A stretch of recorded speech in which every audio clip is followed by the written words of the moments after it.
Thanks for joining us on another Notebook Check Tech review. We've got the Acer Aspire Switch 11V here, which is the 2-in-1 11.6 inch Core M powered PC, Windows 10 this version, with 128 gig SSD and a 500 gig hard drive in the base, 30 watt-hour battery inside, and it scored 78% in our test.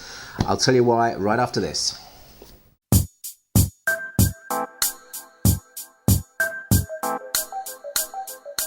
So the Acer Aspire Switch 11V here. We've got the Core M 5Y10C CPU inside.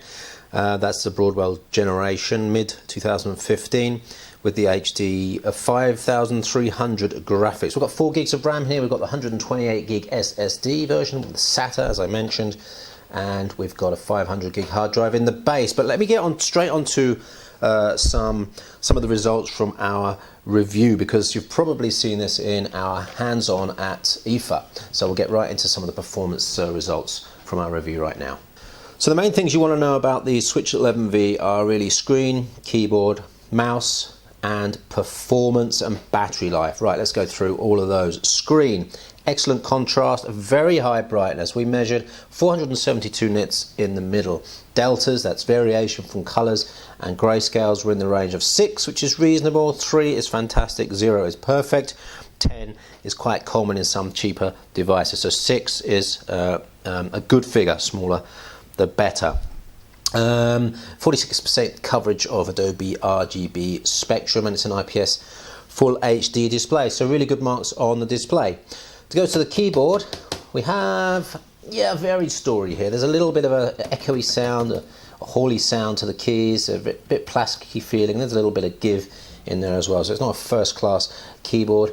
And the single unit mouse pad, although it's fairly large, is just average really, although that's got a nice 12 centimeter diagonal there.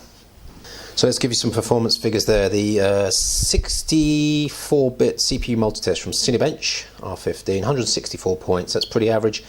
It's around the sort of entry-level office level for performance there, with something like a Bay Trail N2930 ThinkPad Yoga E coming on under about 20% less than that, but the Transformer Book T300 Qi with a slightly high performance Core M there, at about 30% more performance on the CPU score. PC Mark 7 score there, 3868, which is average. And let's get on to the disk. We've got a full SSD here with a nice read speed, top read speed 370 bytes a second, and the important read 4K speed of 26.29, so nice figures on the SSD inside, and that's obviously helping to push up the overall PC Mark scores there. On the graphic card, 3D Mark 11 score of 777 points. This is really entry-level graphics for home use, and you might get some low-end gaming done, PC gaming done on this, but it's really targeted towards Windows 10 Store gaming. Now on to heat. It stays very, very cool on the base and on the tablet. And when we get to battery life, there is a 30 watt-hour battery inside. Now, what will we getting in terms of battery life, in terms of surfing? 5 hours, that's not huge, but for the weighted device, actually not too bad. Under load, down to 2 hours at 33 minutes there. We haven't got the Big Buck Bunny score for you, but that will lay probably slightly over the surfing score, estimated around 6 hours there. So pros and cons: solid casing, and there's a really good fast SSD inside. With that hard drive, the 500 gigs hard drive, you've certainly got storage pace as well. And we also like the really nice screen, IPS panel with good viewing angles and very good brightness. USB 3 on the base, and of course high brightness I already mentioned.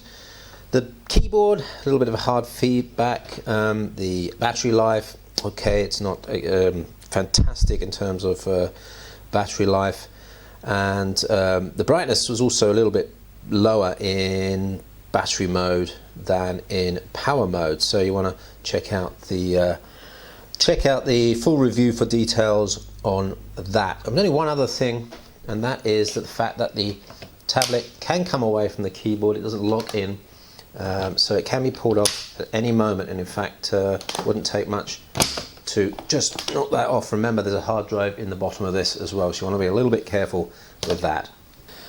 So we scored an average 76% there, marked down a little bit for the mouse pointer and the keyboard, and maybe some of the performance figures. 76% is average for a convertible, and 689 euros is the price. So really up to you. If you see this at a good price, for example, you'll get it without the hard drive for 50 euros less, and a 60 gig SSD for another 50 euros less, so bringing it down to 599. Look out for special offers on the run up to Christmas. A 499 version of this would be quite interesting. One last thing then, to answer a question in the comments on our full review on the German website. Daniel F asks, what is the maximum opening angle of the device? Well, Daniel, it's that, but it's also a little bit unstable. Remember, this has got the hard drive in it. Without the hard drive, that would be tipping back at that angle. So unless you're going to pack some material in there to weight it down, this is about the safest working angle you can have. That's the Acer Aspire Switch 11V, scoring 78% from us here at Notebook Check. Don't forget to check out the full review on the .net and .com websites. Any comments in the video below, in the comments section. Don't forget to like and subscribe, because we've got 2 more videos coming up in the next 24 hours, and I've got at least 3 coming in over the next, I think, 4 or 5 days. So it should be fairly busy here on the channel. Your feedback on the format, the length, the detail is also welcome, so put that in the video comments below. Thanks for watching. We'll see you on the next one.